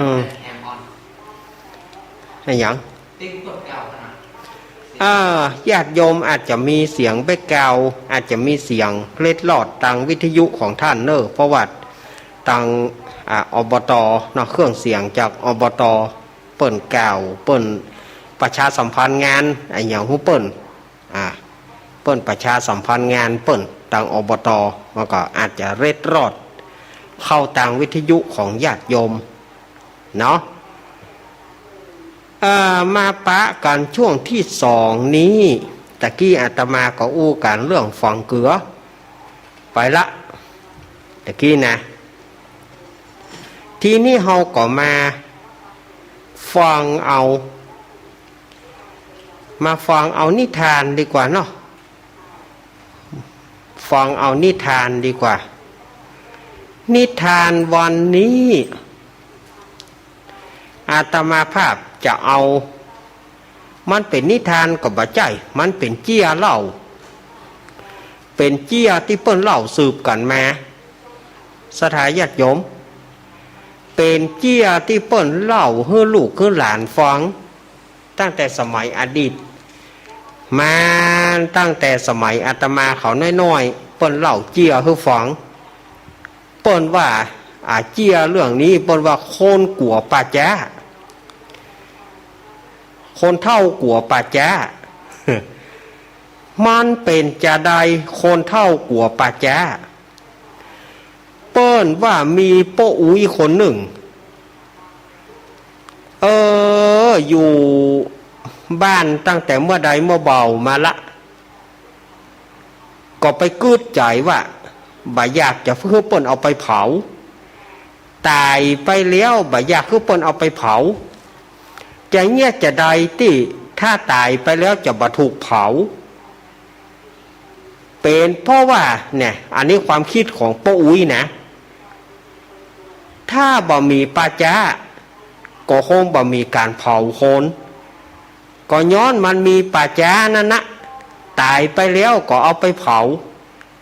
เฮาจะต้องหนีฮื้อพ้นจากป่าจ้าเฮาจะบ่ได้ถูกเผาเฮาจะบ่ตายนะความคิดของป้าอุ้ยไปเกิดอย่างไรป้าอุ้ยอุ้ยจะอยู่ป่าจ้าหรือบ่อยู่ป่าจ้าถึงเวลามันก็ไปคือก่อนหั่นแหละอุ้ยเหยแล้วจะว่าจะใดป้าอุ้ยคนนี้ก็เลยหนีไปบ้านใดว่าบ้านนี้มีป่าจ้าก็ต้นก็ว่ามีบ้านนี้มีป่าจ้า ป้าอุ้ยนี่ก็บ่แปลงบ้านละบ่อยู่หนีแถม หนีแถมเพราะว่ากัวถ้าตายแล้วจะถูกเผากัวหนีไปแถมไปถามเปิ้นบ้านนี้มีป่าจ้าก่อเปิ้นบอกว่ามีไปอยู่ถ้าตายแล้วกัวเปิ้นเอาไปเผาหนีไปจนปุ้นนะ101หัวบ้าน101หัวเมืองปุ้นนะหนีไปเสาะถามที่ไหนเปิ้นก็มีป่าจ้าไปถามที่ไหนเปิ้นก็มีป่าจ้าอุ้ยเฮยแต่ว่ามันจะเป็นโจกกะว่าจะเป็นอย่างไรบ่ฮู้ไปเข้าไปหมู่บ้านหนึ่งไปถามเปิ้นไปถามพ่อหลวงบ้านเปิ้นว่าบ้านนี้มีป่าจ้าก่อพอดีพ่อหลวงว่าบ่มีบ้านนี้บ่มีป่าจ้าโอ้ดีแล้วบ้านบ่มีป่าจ้านี่แหละเขาจะแปลงบ้านแปลงจองอยู่เนี่ยเขาตุ้มบ่ตายละจะป้นเขาเอาไปเผาละก็เลยแต่งบ้านแต่งจองอยู่ที่บ้านหลังนั้นศรัทธาญาติโยมว่าแต่พอมาแปลงบ้านแปลงจองแล้วก็มากึดใจอย่างใดบ้านนี้อย่างใดเงียบปิกเงียบปิ้งบ่มีคนเฒ่ามีก็คนหนุ่มบ้านนี้คนเฒ่าไปไหนนายเขาว่าบ้านบ่มีป่าจ้ายังบ่มีคนเฒ่าสักคนมีก็คนหนุ่มตึงมวนคนเฒ่าไปไหนก็มาแปลกใจเห็นละเนี่ยใดเนี่ยจะทำไผ่เมื่อจะทำไผ่ที่ไหนมีอยู่วันหนึ่งก็ได้ไปปะใส่ละอ่อนหนุ่มคนหนึ่งป้าอุ้ยคนนี้ก็เลยกวักมือเพื่อเข้าไปบ้าน ไอ้น้อยมานี่ก็เหรอ ฮิหยังอุ้ยอุ้ยใครถามนะฮิหยังบ้านนี่บ่มีป่าจ้าแม่นก็บ่มีแล้วคนเฒ่าบ้านนี้บ่มีกะบ่มีอุ้ยคนเฒ่าบ้านนี้นะบ่มีบ่ฮื้อได้เฒ่าละอ่อนหนุ่มก็เลยว่าบ่ฮื้อได้เฒ่าเนี่ยใดก็กันเฒ่ามาก็ป้ากันซ้อมเหรอเฒ่ามาก็ป้ากันซ้อมเหรอก็บ้านบ่มีป่าจ้าแล้วสู่เขาอย่างใดบ้านบ่มีป่าจ้าแล้วก็สู่ซ้อมคนเฒ่าตายแล้วสู่อย่างใดก็ตกปูนปานกันแหละตกปูนกปานกันกินแหละบ่ฮื้อไผได้เฒ่าเฒ่ามาก็เป็นภาระสังคมเฒ่ามาก็ซ้อมแล้วก็ตายแล้วก็กกปูนกันกกกินปานกันเอาไปกินแหละก็อ่านกอดอีป้อก็จะโดนสักวันนะกะโดนแน่อุ้ยมาอยู่นี่นะโดนแน่แหมบ่เมินนะ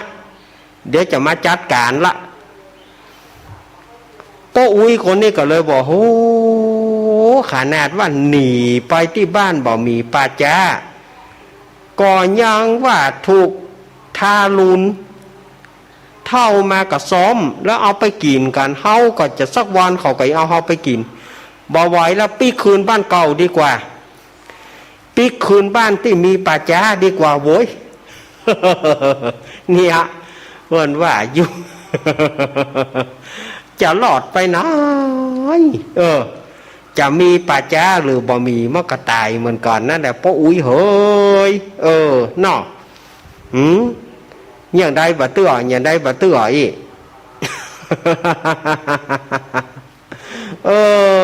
เอาปลามากับปีคืนบ้านเก่ารอให้ป่นเผาอย่างเก่าเรื่องนี้จะแต้บ่ฮู้เนอะสถาญาติโยมมันเป็นเกี้ยก้อมแต้ก็บ่ฮู้เปิ้นเล่ามาอาตมาก็เล่าไปอันเนอะเปิ้นว่ามาอาตมาก็เล่าไปอันนั้นเนอะแต้มหัว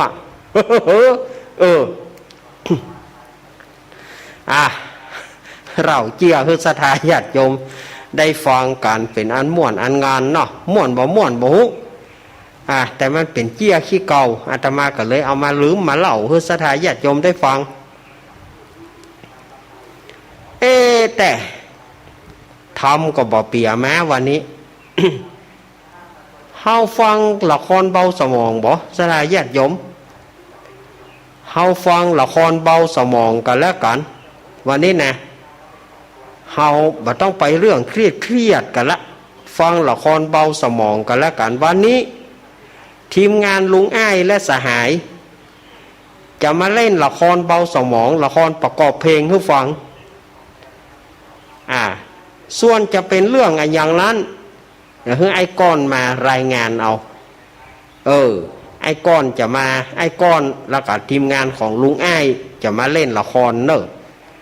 เจิญไอ้ก้อน สวัสดีครับผมมาแล้วครับนายก้อนทองรูปรอมาแล้วครับผมวันนี้จะมาเล่นละครเบาสมองในคณะลุงอ้ายและสหายในเรื่องกับข้าวเพชรฆาต มันเป็นจะได้ก้อนก็บ่ฮู้นะมันเป็นประกอบในเพลงนี้ชื่อว่ากับข้าวเพชรฆาตมันจะเป็นจะได้นั้นก็ติดตามกันไปได้เลย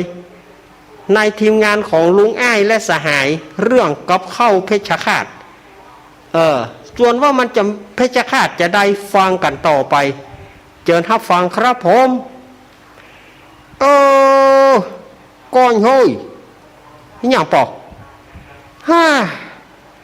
กินไอ้ยังก็เบื่อแจ้อีป่อว่าnhà bà ơiไปชอบกินข้าวจังหนอกจังป่างบ่ชอบกินข้าวยำใช่จะพอดีกะหาข้าวท่าอีป่อข้าวท่าเมื่อใดก่อนน้ำพริกป๋ายิ่งบาเดียวซ้ำหายแกงผักหวาน ผักหวานก็เริ่มออกมาแล้วหรอเต้งมดแดงก็อ่านนะกินอันใดก็เบื่อแต่พอแต่เขาไปเอี่ยวร้านสักร้านปะป่อไปเนี่ยอีป่อว่าจะไปชักย้านเนี่ยไปชอบกินข้าวกินย้ำชักย้านหนึ่งได้ยินเขาว่ามีร้านเปิดใหม่มีห้านร้านนะอีป่อหูตีก็บอกหูเนี่ยป่นบอกหูว่าย้านกับข้าวมันมีห้านร้านหนึ่งชื่อมันแปลกดีบ่เฮ้ยชื่อว่าอย่างไรชื่อว่าร้านกับข้าวเพชรฆาต ร้านกับข้าวเพชรฆาตก็จะเป็นท่าว่าป่อหาก็บอกหูเนี่ยเขายังไปเพื่อมาย้ายอย่างพิชยานอย่างมึงไปป่อไปกำยอ ได้กะไปก็ไปมันอยู่จุดไหน มันไปเยอะๆเจ้ามันอยู่ปุ้ญญะมันอยู่จิตชอยปุ้ญญะเปิดใหม่เนี่ยไปขึ้นรถเดี๋ยวจะพาไปวันนี้ปลาป่อไปเลี้ยงข้าวเหรอกำก่อน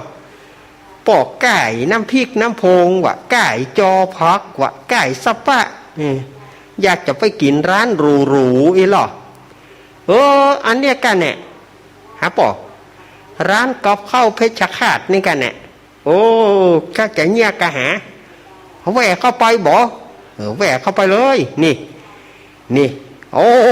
คนหลายลูกป่อโปรดโทรอันนี้เปิ้ลนี่อย่างกันครับเนี่ยจัดงานวันเกิดครับงานวันเกิดเปิดจัดงานวันเกิด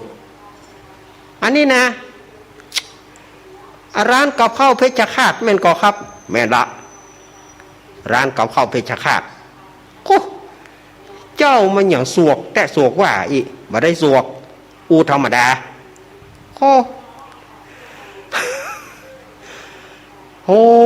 เปิ้นจัดงานวันเกิดเปิ้นเลี้ยงอย่างพ่องก็เลี้ยงอย่างพอให้กะว่าเป็นชากะว่าก้อนเหยว่าไอ้อีป่อว่าว่าเป็นชายากะบะเข้ามาแล้วออกมาได้เข้ามาแล้วไปได้ต้องกิน โอ้เอาไรป่อเฮ้ยสลามเลิกไปเลี้ยว สวัสดีไอ้ก้อนโบครับ มาอยู่ฮาอุตสาห์เลี้ยงสุมาทุกสักไออุตสาห์เลี้ยงมานี่นะคิงตัวมาอยู่ไอเจอุตส่าห์ว่ามันบอกหูอุตส่าห์บอกให้มันหูแล้วนะ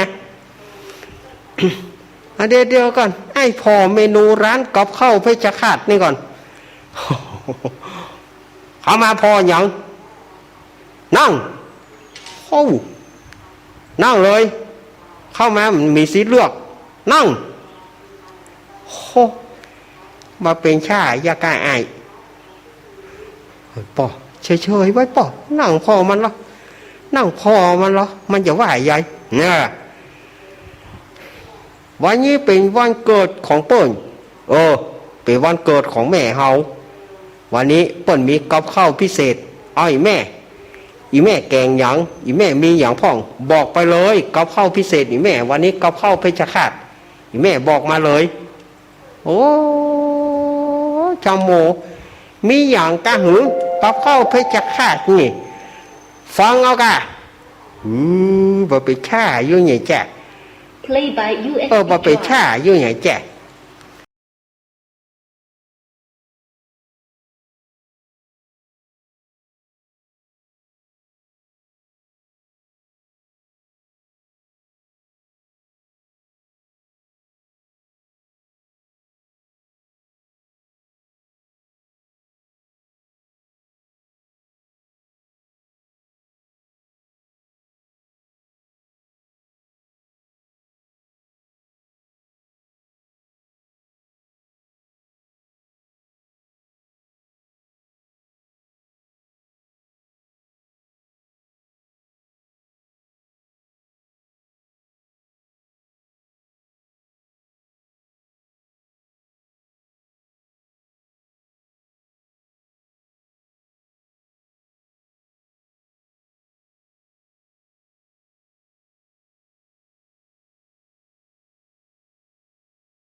โอ้ยังอีย่ำเหยื่อโอ้โชชาวโมช่างโคแม่เฮ้ยอียังเหลือนี่ลุงบักกินเยี่ยวลุงจะไปเยี่ยวไปบ่ได้โอ้เนี่ยบักกินตายไปบ่ได้ไผที่เข้ามาแล้วออกบ่ได้โอ้ยังใหญ่กันนี่ ก็มันกินบะยงไงบะกินตายข้อยังยายกันโอ้จะไปอู้อย่างอันเนี่ยจะไปฆ่าคนเฒ่าคนแก่เนี่ยอู้กันดีๆก็ย่ายลูกหลานอู้ดีบะจ้างชื่อมันบอกแล้วว่ากับข้าวเพชรฆาตเข้ามาแล้วต้องกินคนได้บะกินตายอย่างอันยังphụ ái vô tại bên lôi đu อย่างอันยังเหยื่อông phụ ái vô tại bên lôi đu ยังอย่างยายบะเยอะนี่ phụ ái vô của có โอ้ห้ามกูบะกินย่าบ่เฮ้ยออกไปบ่ได้มาถ้าจะออกไปจ่ายมา30,000กับบะกินโอ้30,000 30,000ถ้าบ่จ่ายบ่ฮึได้ปล่อยโอ้เอาไป30,00030,000บ่ฮึกูใจกินบ่กินบ่เกินเนี่ยป้ามาไอ้เมื่อบ่บ่กินบ่เกินเนี่ยยะ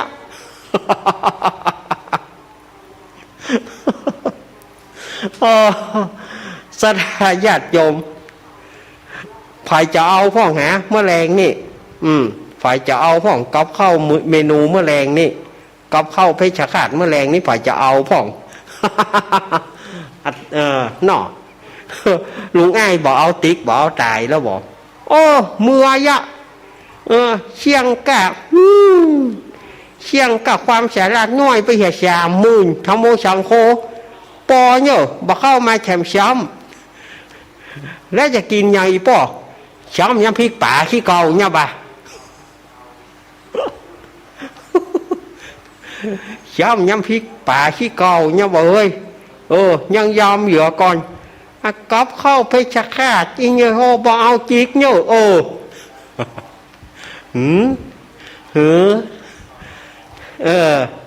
ยินดีในสิ่งที่ตนได้พอใจในสิ่งที่ตนมีนั่นนะกินน้ำพริกป่าบะล้อมแล้วเขาไปเสาะหาร้านกอบเข้าเพชรฆาตอีกไปมีว่ากินก็ว่าได้ออกก็ว่าได้ใจสุมาเนอะกำโบราณเพื่อว่าจะได้ขายความเหงาไปอย่า30,000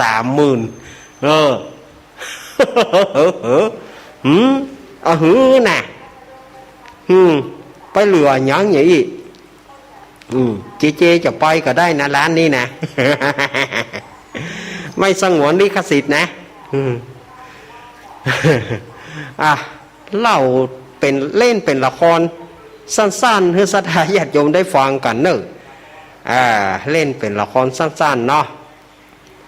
เอาละศรัทธาญาติโยมสาธุชนตั้งหลายเฮ้ยในขณะนี้ศรัทธาญาติโยมก็กำลังรับฟังรายการสารธรรมยามแรงวันนี้วันศุกร์นะวันศุกร์สุดสัปดาห์เป็นศุกร์ต้นเดือนเนอะศุกร์ต้นเดือนวันนี้เป็นศุกร์ที่4วันพุธเป็นวันเสาร์5วันพุธนี่นะฝ่ายจะลงเสาเอกมงคลฝ่ายจะแปลงบ้านแปลงจองจะลงเสาแหกไว้ก่อนจะแหกไว้ก่อนบ่ปกบ่หยังเตื้อแหกไว้วันพุธเหมาะเสาร์5เนอะเสาร์5เนาะพุธนี้เอาแล้วบ่เอาแล้วบ่ต่อไปเขาก็มาวางสายกันนะกันเนาะศรัทธาญาติโยมก็เดี๋ยวยายพรจะโทรมาละยายพรจะเอากับข้าวเพชรฆาตยายพร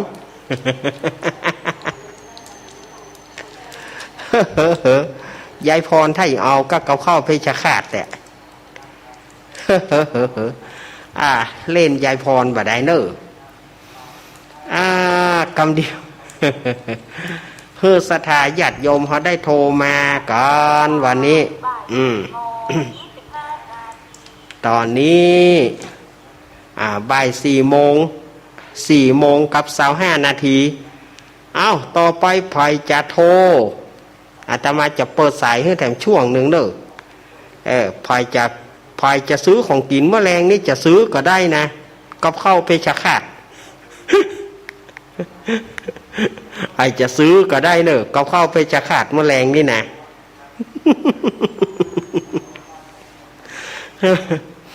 พอถามว่าเป็นเพลงของพายเพลงของแม่ขวัญจิตศรีประจันโดยผลงานการแต่งของครูจิ๋วพิจิตรครูจิ๋วพิจิตรเปิ้นแต่งให้แม่ขวัญจิตศรีประจันฮ้อง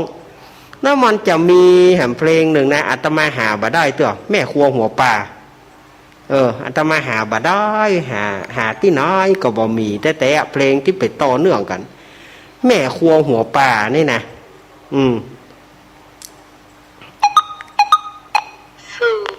โอ้มาแล้วกว่าเจริญปอน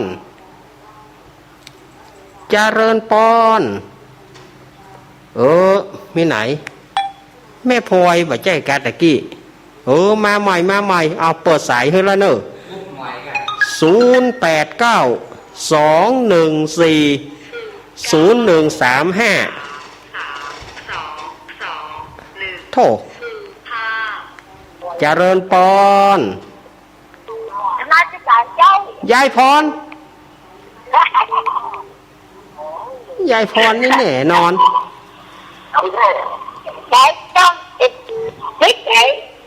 ฮะกับข้าวเพชรฆาตยายพรจะเอาก่อนยายพร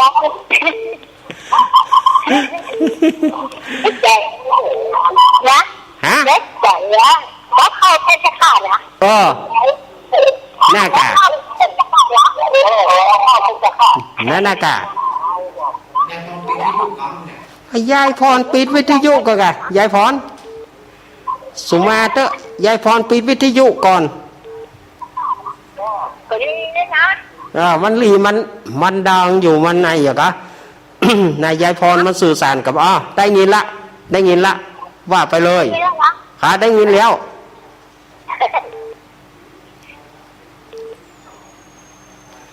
ยายอายุยืนเห็นหน่อยเนาะอะไรฮะ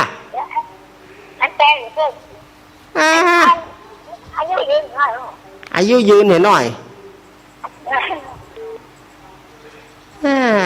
ยายพรจะแก่งเหยาเมื่อแรงนี่ยายพร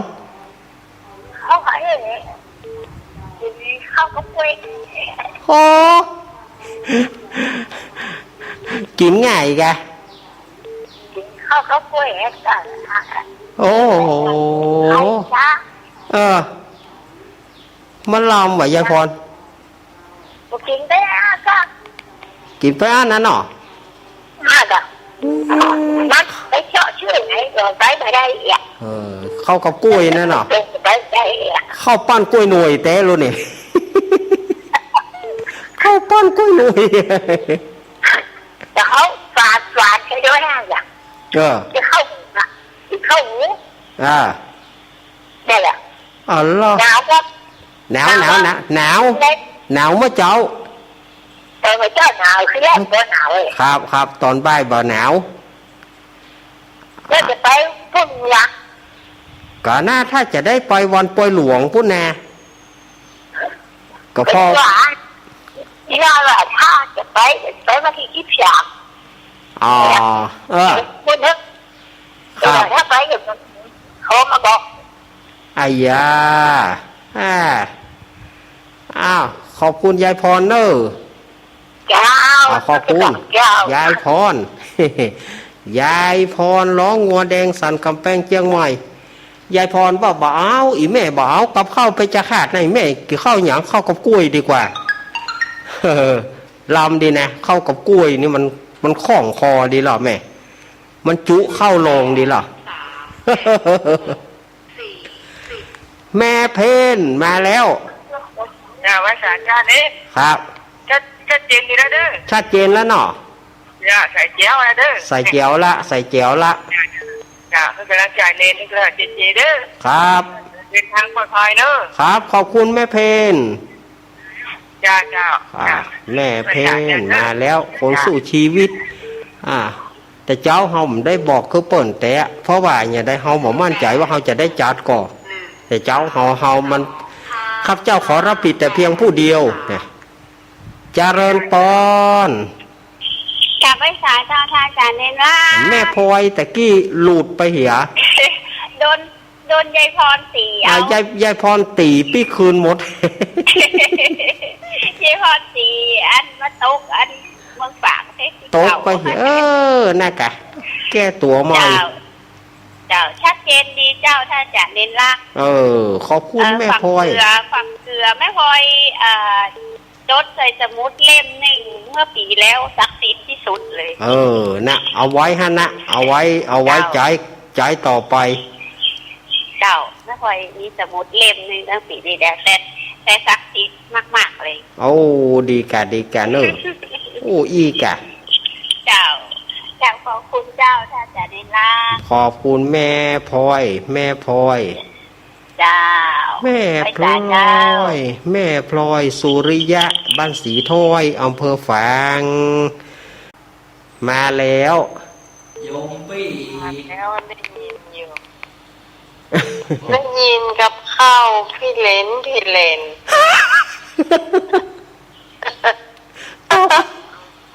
ไปจะไปน่ากินนะหน้าของหวานไม่เอาตึงบักขยากเอาว่าโหเป็นนั้น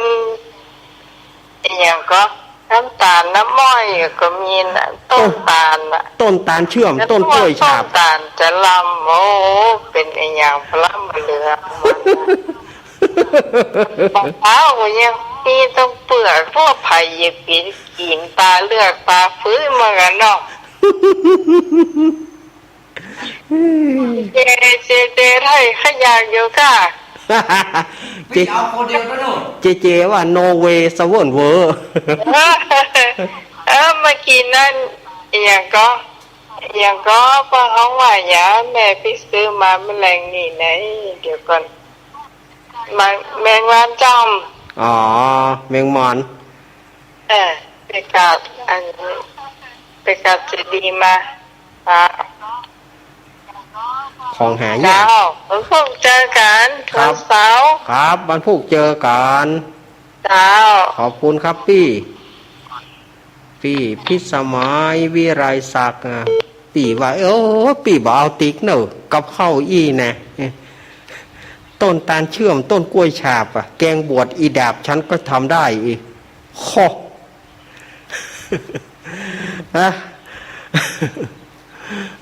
เนาะสถาญาติโยมอาตมามาเล่นบ่ได้เนอะสถาญาติโยมอย่าคิดมากนะเราต้องอู้ก่อนว่าสถาญาติโยมอย่าคิดมากนะเจริญปอนโอ้ป้อหลวงวินเอาวิทยุค่ะเอาวิทยุค่ะเอาวิทยุนะกะโทรฟังตอนบัดเดียวเนี่ยโทรจากที่ไหนหนองบัวท่านพระครูที่เขาไปกินอ้อพญาที่มันเลี้ยงมันคนที่มันมีแล้วก็อ้ออ้อพญากะที่เราไปกินกับเมื่อก่อนมันเลี้ยงที่เนี่ยสถานีเนาะก่อนเมื่อแล้วต้องหลายปีแล้วหลายปีแล้วกะแล้วมาฟังคำคมของหมดนะกะคำเหมือนเขาที่เป็นกันน้ำกันอย่างเงี้ยลมพายุเยอะนั่นแหละครับมาจะท่านี้ไหนนะเนี่ยฮะนี่วัดปากกลางเจริญปากกลางเจริญวัดห้วยตองซักอันจำตองห้วยตองซักนะห้วยตองซักจำตองครับกำลังล็อกเบอร์ได้เนี่ยกำลังล็อกเบอร์ได้เนี่ยแค่โทรเมินนะล็อกกำลังล็อกเบอร์ได้นี่อยู่หนองบัวเนาะหนองบัวกะหนองบัวคนท่านพระครูเพิ่งกับแม่บรรยายธรรมะที่งานขาวดำเมินแล้วนะยินดีป้อเนอครับยินดีเนอครับนี่กันเลยดูป้อเฮ้ยป้อบอกชื่อป้อนะถ้าอันอาตมาก็จะถามเปิ้นเดี๋ยวไปด่าหัวเมาะจริงนี่ก็เคยปะเปิ้นที่งานกินอ้อพญาที่สถานีวิทยุ91 88.0 เมกะเฮิรตซ์สถานีวิทยุดีนาวเรดิโอนั่นนะแต่ก่อนเป็นชุมชนเบียงหลังร่องเนาะทีนี้ก็ได้ไปห่วมกันสมัย แต่ว่าปี52แล้วดูเจริญปอน ห้อยสาลูกเน้น ป่อน้อยชาน ครับ ป่อน้อยชา ก็ น อร่อยเขาจะอร่อยเหมือนกันแต่เอาไปดองไว้สัก5 คืนน่ะ อะ เอาดองกันเจหัวขวานเจอิ่มนะก็ เออ จะเหมาะหัวขวานนะถ้าจะเหมาะดองไว้สัก5 คืนนั่นน่ะ ครับ โอ้ร่มจัดดีเนาะเขาไหนก็ได้ตั้งสายแหลกวัดตีแล้วมันเป็นตีออกโอ้ มันตีได้กรรม ครับ คนเก่าสายใหม่เนาะ น่ากะ ม่วนดี ครับ ไปสาได้ลุงเล่นเนอร์ครับสุขภาพดีๆ ค นะ รับ ขอบคุณป้าน้อยเนอ ครับพ่อเนี่ยติดบ้านอยู่นี่ ครับป่อน้อยชานป่อน้อยชานป่อน้อยชานสุวรรณวิหารแม่อาวพี่สาวตาล่อมขาวเนอะพี่สาวตาล่อมขาวนี่หายไปหมดพี่สาวตาล่อมขาวพี่สาวกุหลาบแดงนี่นะเจริญปอน ห้อยสาเก้าเน้น จากตังใดแม่ เอาน่ะเก่งอย่างก็เก็บที่เพลงไปเก็บเอามาตรงกระจกของเด้อ ตาโจกไปหน่อย เอามาตรงกระจกของเด้อบ้านแม่หลวงปอนเนี่ย แม่หลวงปอนเนาะ อันนี้แม่ทอน อันนี้แม่ทอนเนาะ เจ้าแม่ทอนกระจกโทรมานะสายเตี้ยแล้วก็โดดมันเบอร์ไปได้สุก อ๋อ เจ้า ตู้ไม้ประสิกไฟแล้ววะ ฮะ ตู้ไม้อ่ะ อ๋อนี่หน่อยโบ้ดิ เขาเพิ่นไปบวชอยู่พระบาทนะ อ๋อเพิ่นขับตัดไว้เลยที่หลวงปันนะ ว่า ขับตัดก็ติดเอาแล้วกัน อังกะ ได้ปิดไปแล้วผม นาวะ ยังได้โบ้ กันนาวะ ปิดไปแล้ว แต่ก็ไม่ได้หอน ตู้ ไม่ได้ ไม้ หอนตอนนี้ ตู้ไม้ เจ้า ยินดีแม่ทอนเนอ เจ้ายินดีเจ้า ครับ คนค่ะ อันนี้ก็พี่สาวกุหลาบแดงอย่าหลายท่านนะ แต่ก่อนนี่แม่เกี้ยวกลางดงโป่งเยงอีแม่โทรบัดตีดแม่โทรบัดได้อีนะก็ปีใหม่เพื่อก็อยู่แม่ริมเนี่ยเพื่อยังโทรได้เนี่ยแม่แก้วกลางดงไฮเซฟแม่ฟอร์มแม่แก้วกลางดงโดก็เติงหานะก็เติงหากูโคนละแม่สีทอนมีไหนวะนี่แม่สีทอนนั้นหนองบัวชัยประการแม่สีทอนก็ไฮเซฟ แม่จันโสมตึงแม่จันโสมตึงแม่โสมเนียมมโนตะกี้นะแม่โสมเนียมมโนก็โทรมาได้เนอะซบแม่ขานะแม่จันโสมมณีจักแม่อายโทรมาเนอะ โทร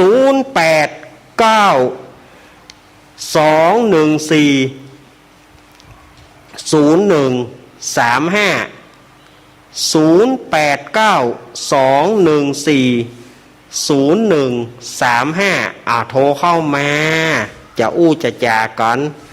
โทรเข้ามาเลยหรือว่าจะถามปัญหาก็ได้ถามยังก็ได้ถ้าตอบได้อาตมาจะตอบทันทีถ้าตอบมาได้อาตมาจะไปค้นคว้าอะไรอย่ามาตอบเพื่อสถานญาติโยมไปเสาะไปหาอยู่924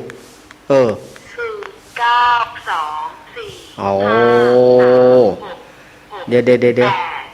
6687เจริญปอนก็มาสาเจ้าเน้นรักเจ้าตั้งได้แม่โอ้จากแม่ขันแก้วปลาแดงไม่อายเจ้าอันนี้แม่ขันแก้วปลาแดงไม่อายปลาแดงที่เมนมาเมื่อก่อนนะครับมันได้โทรหาเพราะมันแบบได้พิมพ์เบอร์ไว้มากดเอากดเอาได้เพื่อนหลอนเขาพิมพ์เพื่อตัวเขาพิมพ์เพื่อกะปลาแดงไปแต่เมื่อปี51อะดู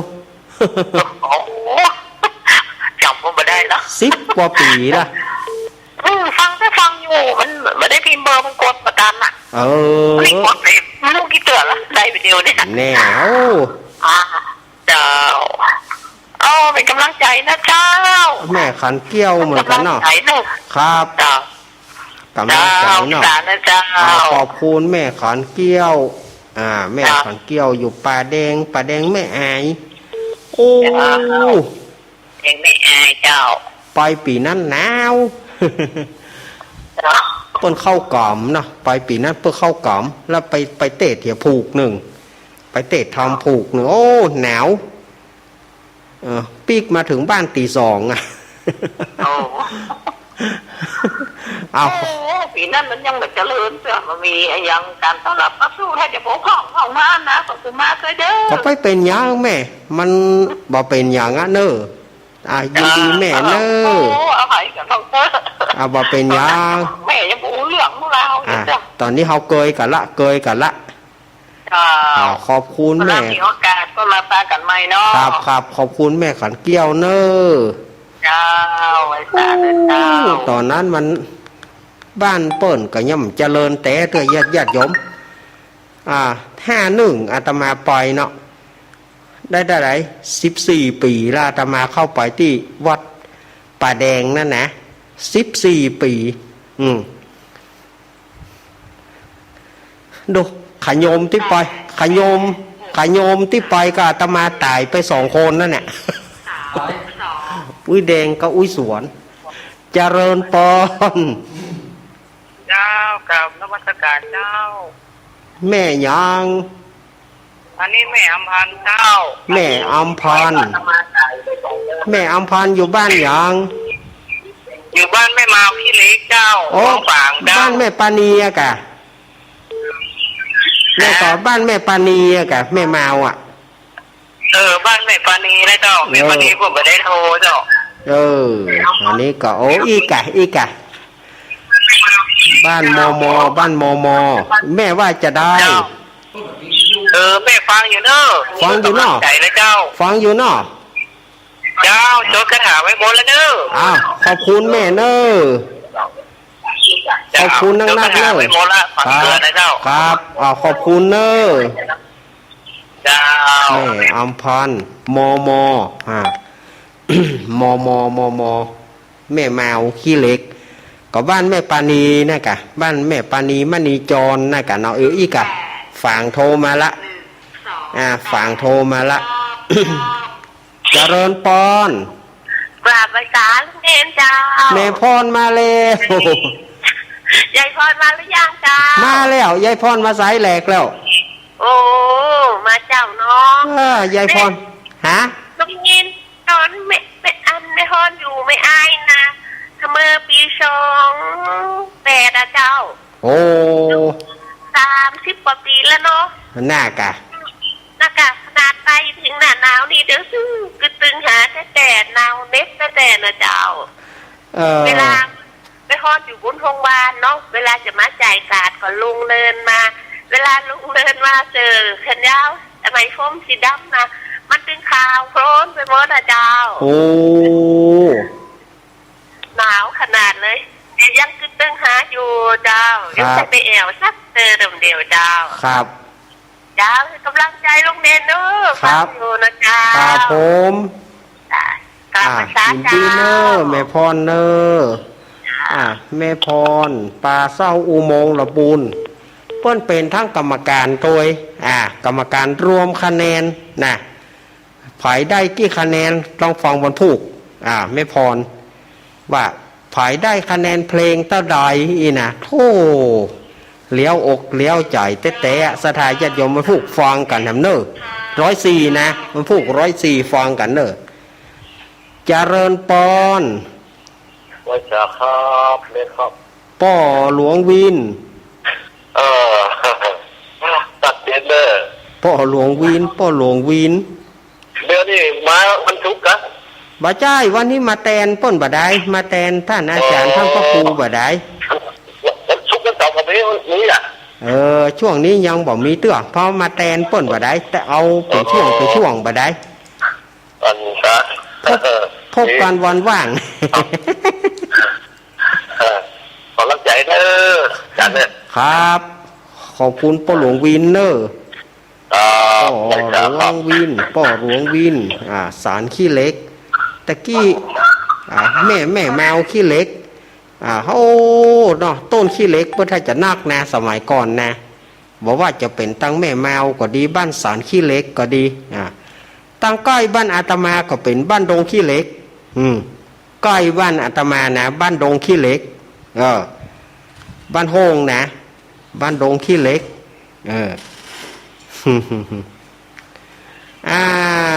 มีก่อ0892140135เอาโทรเข้ามาอาตมาเล่นจนการอ่ะ แล้วมันจะเพื่อจะไปกืนเนี่ยศรัทธาญาติโยมเพื่อจะไปกืนก็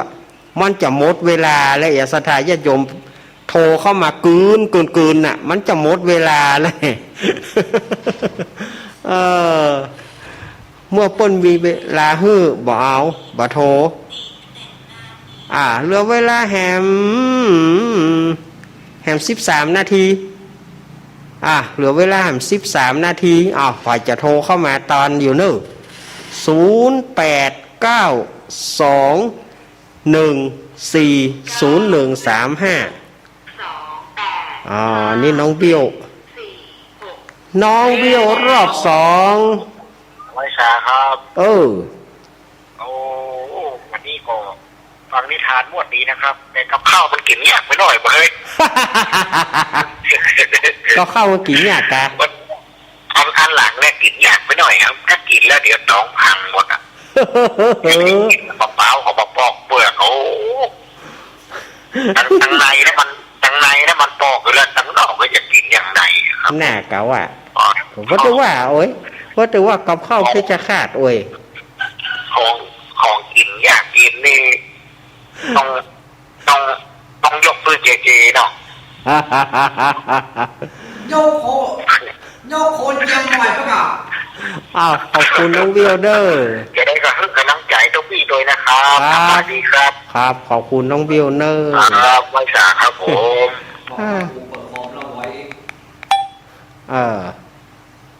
ก็เดียวจะหมดเวลาละเหลือ12 นาทีมาสุมาเนอะท่านอาจารย์เนอะเจว่าเปิดคอมละไว้เลยเนอะอีหลอกสุมาตัว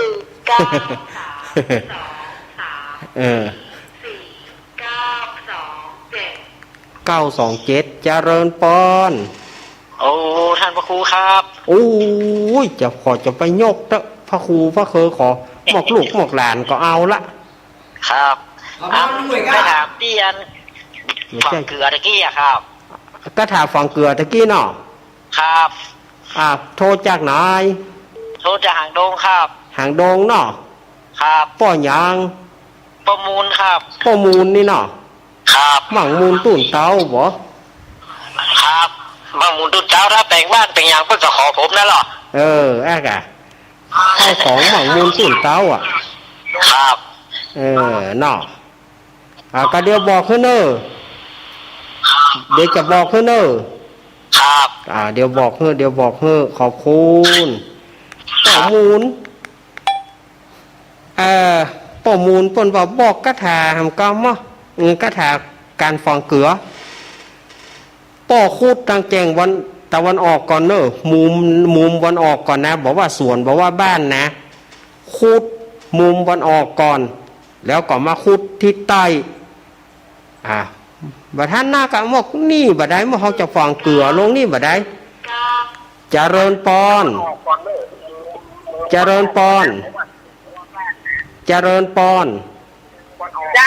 ่านเนรเจ้าไหว้จ๋าจากตั้งยอดคำบ้านน้ำดิบน้อยเจ้าน้ำดิบน้อยเนาะเจ้าน้ำดิบน้อยเนอะเป็นกำลังใจเนรเนอะครับจ้าวันนี้ครับเจ้าแม่บอกปิดวิทยุแม่เนี่ย ทิศตะวันออกได้แล้วเนาะทิศใต้ทิศตะวันตกแล้วก็ทิศเหนือแล้วก็ป้อมูลกับจอมทิศตะวันออกก่อนจอมหลุมมันออกก่อนก็ว่าอีเดี๋ยวเนอะเจริญปอนเจริญปอนโอ้ราชการเจ้าว่าจะได้นี่ฟังอยู่เจ้าแม่ฟังตลอดเนอะอันนี้แม่ยังแม่สีทอนประภัยสันทรายเจ้าอันนี้ก็อันนี้แม่สีทอนวันนี้แม่สีทอนนั้นชัยประการบ่มาแม่สีทอนสันทรายมาเนาะวันนี้เจ้าถึงวัดจดเบอร์โทรมาได้พอดีลูกเล่นลูกตัวบอกเบอร์โทรมันน้อยแฟนเนี่ยโทรมาได้ตัวโทรมาได้เนาะเจ้าคือเจ้าแหลกไปวรรณการเนาะออกวรรณการวันเสาร์วันติดเนาะครับฟังตลอดว่าฟังตลอดเนาะฟังใครเกียดตัวฟังอันสวดมนต์ตัวดีแล้วส่วนวันนี้เป็นมิตรใหม่เนาะครับขอบคุณนะแม่ฟังตลอดแต่ไม่ได้โทรไม่ได้บอกเบอร์โทรครับได้แล้วเนาะวันนี้นั่งเขียนนั่งคือบอกถึงให้มันได้เนอะบอกมันบอกได้แต่เดี๋ยวนี้ขอบคุณเนอะเจ้าขอบคุณเนอะเดี๋ยวกันเนอะสถาญาติโยมเดี๋ยววันนี้อาตมาจะพักก่อนเพราะอาตมาจะอู้ไปแล้วก็เดียวก็บัดได้อู้ละป้อมูลตะกี้นะเข้าใจแล้วเนาะเอาเกลือจอมที่ตะวันออกก็คือว่าแล้วก็โถมแล้วก็ด้านที่ใต้ว่าสวาสวอาสวาเนาะแล้วก็ที่ตะวันตกคือว่าสุคือว่าสุแล้วก็มาที่เหนือคือว่ารวดเดียวเลยสวาสุรวดเดียวจบเนาะเนาะว่ะสถาญาติโยมเหยนี่ก็ เอาตามนี้เนาะเอาตามนี้เนาะว่ะหมดเวลาแล้วครับก็น่ากะอันนี้ญาติโยมก็ทำตามนี้เนอะแต่ถ้าว่าเข้าใจอาตมาจะมาอู้ประมาณสัก2-3 สัปดาห์ก่อนที่มันจะเข้าเดือน6แต่ถ้าป้นเดือน6ไปอาตมาบ่อู้แล้วบางท่านพอ8 ค่ำ 9 ค่ำแล้วโทรหาอาตมาบอกกำเนิดอาตมาบอกละป้นบอกคือ1 ค่ำตาอันนะตามราป้นบอก1 ค่ำตาอันนะป้นบ่ใจบอกตึงหวานลุงครับลุงตามฝากเพื่อขายครับเพิ่นบอกตึงหวานฝากกระต่ายเราบ่อยเพิ่นฝากไว้เพิ่นตึงบอกว่าตึงหวานนะแต่ว่าโยมถ้าว่าโยมจะโทรหรือว่าโยมจะไข้หูก็บัดตานออกวิทยุก็ป้นหลังไม้ก็ได้ถ้าโยมไข้หูเนาะไม่ขอโทษตีละอ่อนจากที่ตัวไม่เห็นมาฝากกระต่ายพอดีเปิ้นโทรเข้ามาสถาญาติโยมบ่จะเปิ้นโทรหรือว่าเปิ้นมาถามเจ๊มันก็เลยอีลุงตุงนางไปหน่อยเนาะไม่เป็นไรเนาะไม่เป็นไรเอาละสถาญาติโยมเหยอู้ไปอู้มาเวลาหมดแล้วก็หมดเวลาเอาไว้วัน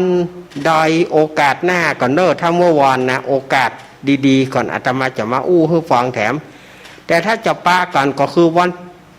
อังคารคืนวันอังคาร20:00 นถึง 4:00 นแล้วก็ที่ 104.50 คืนวันเสาร์และวันอาทิตย์รายการธรรมะคลายเครียดก็ปะกับอาตมาได้ในช่วงของ3:00 นถึงเที่ยงคืนเขาจะได้มานั่งอู้นั่งจะได้มาโอภาปราศัยกันจะได้มาอู้สาระต่างๆแถมวันนี้อาตมาก็ขออำลาสถาญาติโยมไปก่อนเนอะวัน การก้อยปะกันใหม่ แต่คลื่น104นะกับปะกันคลื่น104นะกับปะกันในวันเสาร์และอาทิตย์รายการธรรมะคลายเครียดโดยโยมปี่พิสมัยวิไรศักดิ์และก็ทีมงานเฮากู้คนบอกว่าจะเป็นท่านอาจารย์สมัครยานาสีโลลุงหนุยสว่างเมฆหลวงพ่อนิพนธ์พัทยาโนแล้วก็แม่พรป่าเศร้ายายพรล้องัวแดงแม่บุญกัดก้อมแม่จันทิพย์เกตการามแม่นวลป่าแดดแล้วก็แม่ซองสีป่าบงสารปีแม่อารีต้นเปาดุนับสังขยามาได้วันผู้ปะกันคารวันชุดใหญ่ผู้ช่วยนึก ไอ้สมนึกบุญทาวงอันนี้ก็จะปะกันวันผู้สวัสดีสวัสดีครับไม่นำถ้าให้นึกมานี่เปิดว่าเลี้ยววันนี้สิ่งอันใดที่อาตมาอู้ไปอาจจะบ่ม่วนอาจจะด้วยประการชันใดก็ดีขอสุมาอภัยเนอวันนี้เฮาก็หยุดกันแต่อีกก็เนอศรัทธาญาติโยมอยู่ดีมีสุขเนอจัตตารโอธรรมาวัฏันติอายุวโนสุขังพระรัง